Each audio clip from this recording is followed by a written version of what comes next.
Congresswoman, you're here today talking about affordability. What do you have to say to Americans who are concerned about the fact that you went into Congress with a negative net worth and now you're reportedly worth over $8 million?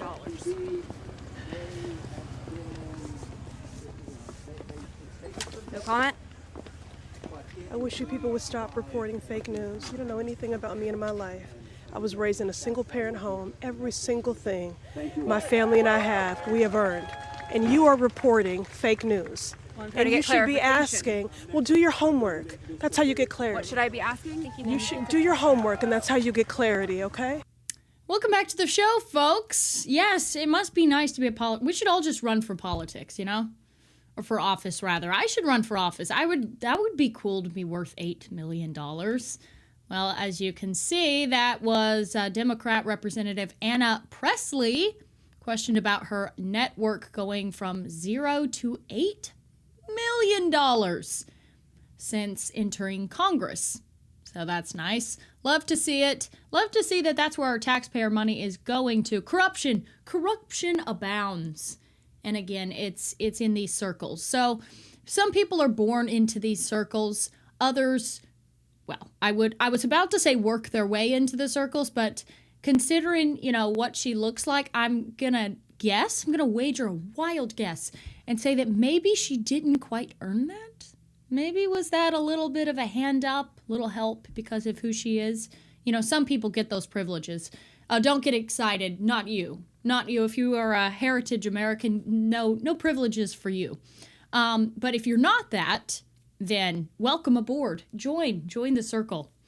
And you know what? I was wondering about this too. I was like, okay, why is it that we want the least deserving? Why do we want incompetent people in positions of power? It's because that's called weaponized incompetence. You can use incompetence to your own ends. Incompetence is very useful, especially if you're actually running the show and pulling the strings. There's several features, there's characteristics and traits in people that other people who plan on using them to achieve their ends look for. One is, they don't really have any moral standing. Like, they don't have anything that there's no red line for these people. They're social climbers, they're power hungry, they're money hungry, whatever. They just want something. They want to be rich, they want to be famous, they want to be popular. And people like that can be manipulated and used because they have no grounding. They have no foundation in what they believe. I don't even care if it's a bad thing they believe or a good thing they believe. They just are nothing. They're an empty vessel to be filled with whatever these handlers, if you will, want to fill them with. And that's why you see time and time again the most incompetent people being elevated to positions of power. It's either that or they're in the club and they're given the position of power. So it's two people, but it's like an organism that has to have one for the other to thrive, right? And they both work together. You have the weaponized incompetent, you have the person who will do anything, be anyone, say anything, believe anything, promote anything, because they are nothing. They stand for nothing. They are nothing. And then you have the people who are the true power. And these people have been born into it. It's in their DNA, who they are. It's in their lineage, their ancestry, their ethnicity. And they are the true power players, but they need each other to work. They need each other to thrive. Not entirely on that same note, but it's an interesting look into these people, the elites, these inner circles and whatever. This video, Melania Trump, folks, the First Lady of the United States of America, Eastern European model turned the First Lady. And, it's kind of a joke. It really tells you everything you need to know that this is a failing country, that this is a country in a state of decay. When you have the First Lady calling last minute a White House briefing or whatever this is, a statement, she's going to give a speech, convincing people that, no, I did not eat children. Wow. Wow, I have so much confidence in our government. I have so much confidence in the administration. I'm so happy to live in a country where our representatives, where people at the top, they are giving press releases, letting the people know that they did not eat children, pretty much. I mean, that's what it boils down to. So, Melania Trump, folks, let's take a listen to what she had to say. It's a company you probably haven't heard of yet.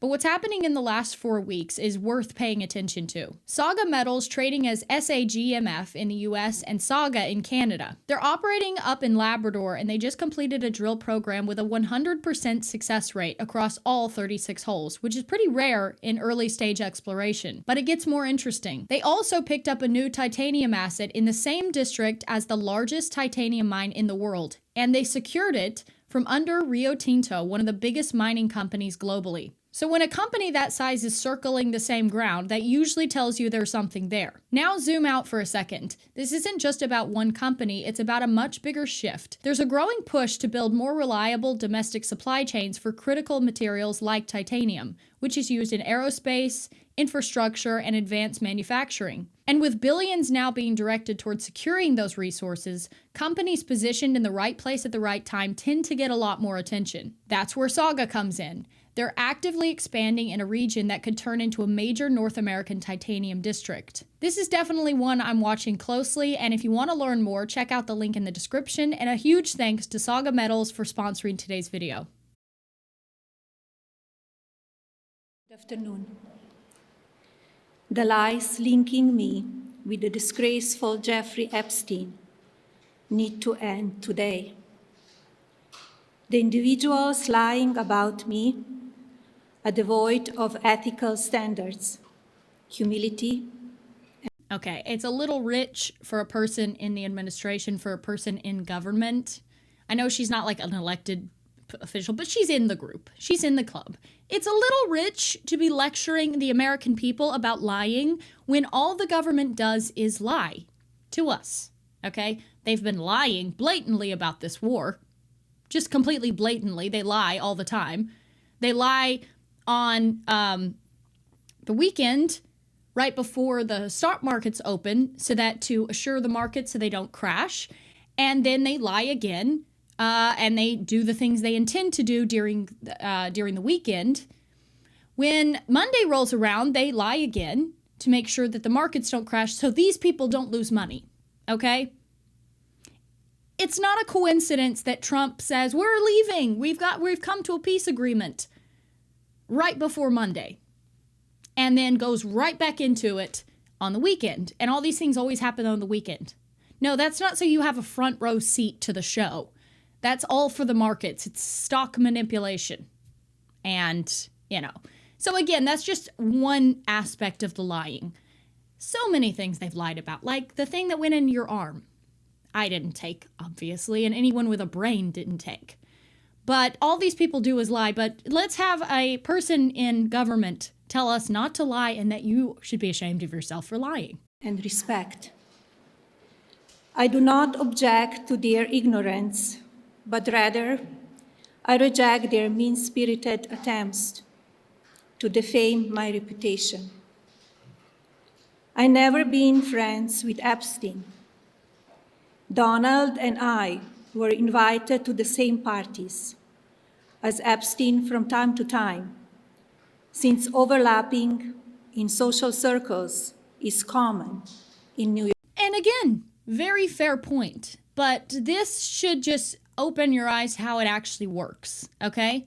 Actually, I believe her. Maybe she had nothing to do with Epstein. But all these people do run together. They all run together. They go to those roast toasts and luncheons together. People who supposedly hate each other. You got Hillary Clinton and Donald Trump, and they're laughing and making jokes about each other. Just best good friends. Interestingly, Hillary never got locked up either. Just another thing they didn't do that we wanted them to do. But this is how this works. Like, this is just a world in which they all it all ebbs and flows. They all know each other. They're all working for each other. And they're all ultimately working for someone else that does not have America's best interest at heart and is just using the United States of America as an organism to sap resources from. There's a certain country, and I would say not just a country, because this seems to be a mistake that I see a lot of podcasters that are supposedly so based and red-pilled. They seem to think it's just the country and its prime minister that are the problem. lest you forget the thousands of years where the same sorts of things has been going on. And it's not just endless wars, by the way. It's corruption. It's making a slave class. It's working and hustling with money. Okay? Like, we are the people that invent things. We're the people that build the cathedrals and make real things. Invent real things. There are other people that just deal in hustling and money scams and ways of getting money and making loans and charging interest. I think it's called usury, I believe. So no, this is not just a problem with that country. It's a problem with what makes up a country. Okay, so when you think of America, what makes up America? Well, you would say a normal person, maybe 50 years ago, maybe not so much now. Normal person would say, what makes America America? You would say, well, the white Americans that live here, that founded the country. Well, what makes up that country? If you gather my drift, it's not exactly just that country to put all the blame on. And certainly don't put all the blame on just one prime minister, okay? It's the people that make up that whole organism. They are leeching off of us, our organism. And that is how they are achieving their goals. And that is why no president can tell them no. That is, well, one tried actually, and it didn't end up well for him. That is why we don't have sovereignty in our country, because these people have embedded themselves in not just one sector. Like, Americans think, oh, well, if we want to change things, we won't need to get into politics, okay? This is totally derailed the whole Melania Trump thing, but whatever. This is the more important message. This is more important than Melania Trump covering her ass, okay? Yes, you're an elite. You're part of the group. No one believes you. No one really cares. We know who you are, all right? We know who you people are. And now, but those people, by the way, are just useful idiots. Again, empty vessels to be filled with the possibility of making money or saving their skin, saving their ass. And this is again, like I said, this is a mistake that people make. If you think you should just focus on running for office, that's not good enough.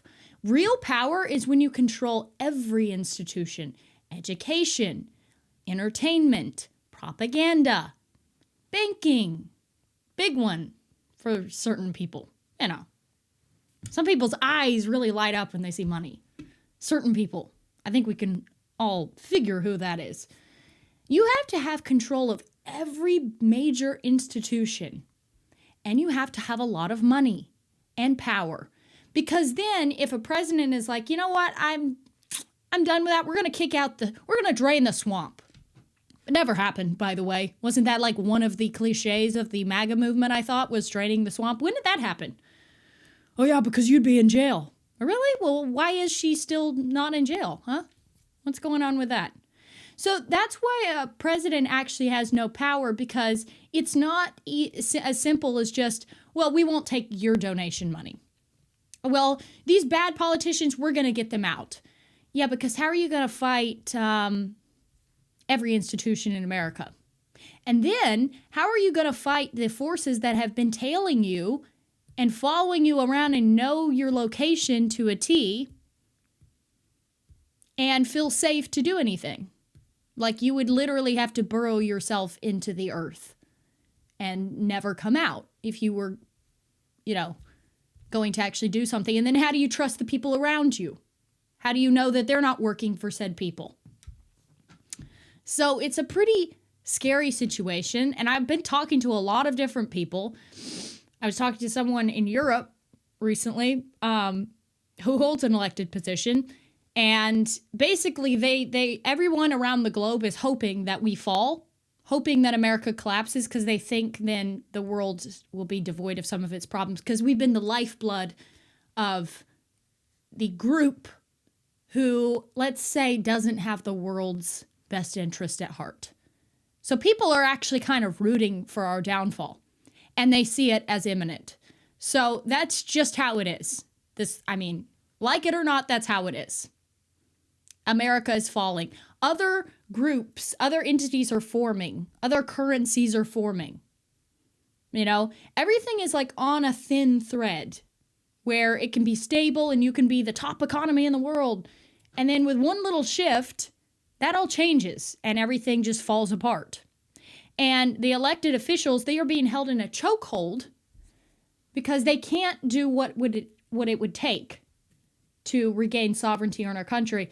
And I don't think they even really care, because they can hop on a jet and they can go to their bunkers and they can go to these places where they've been stockpiling, who knows where, Antarctica. It is a little funny that it's illegal to go to Antarctica, right? It's a no man's land. It's just snow. That's illegal to go there. Who knows?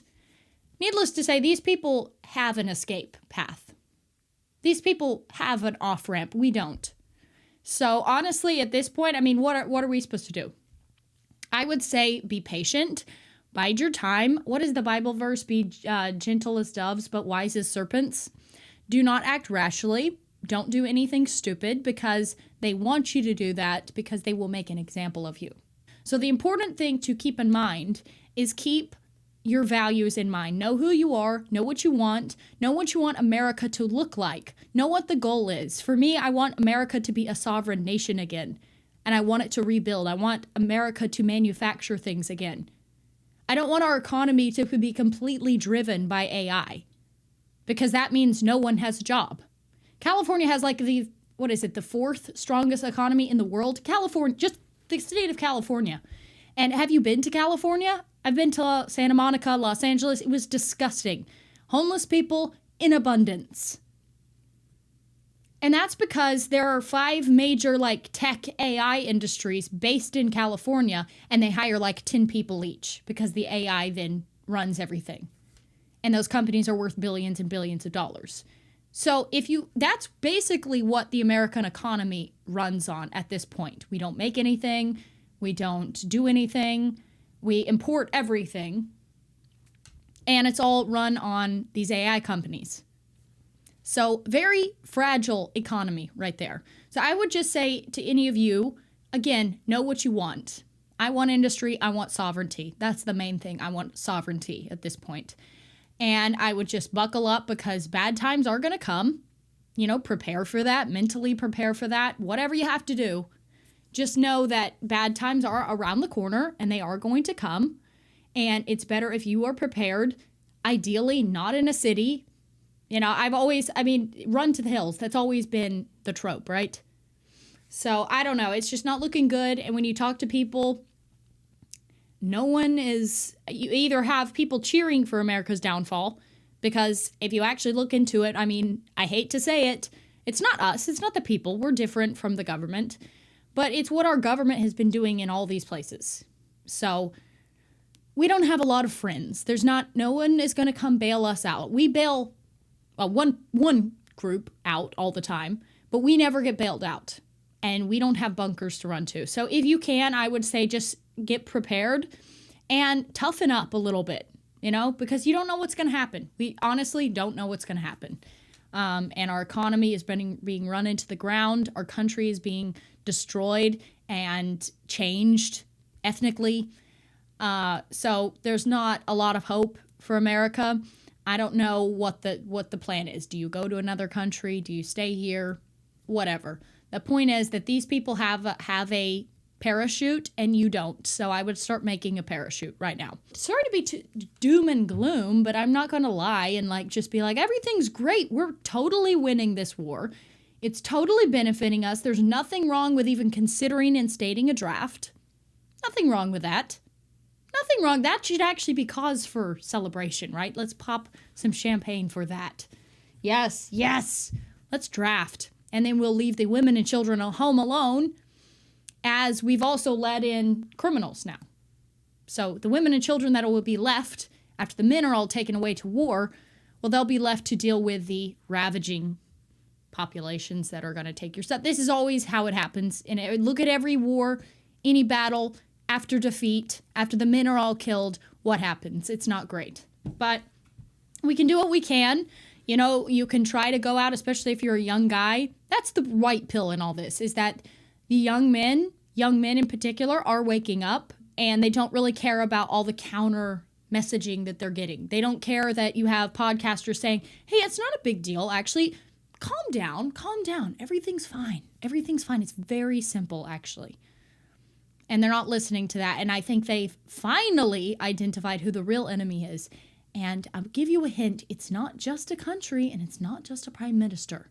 It's what they stand for, who they represent, and who they are fundamentally. That is the problem. And I think we all know that.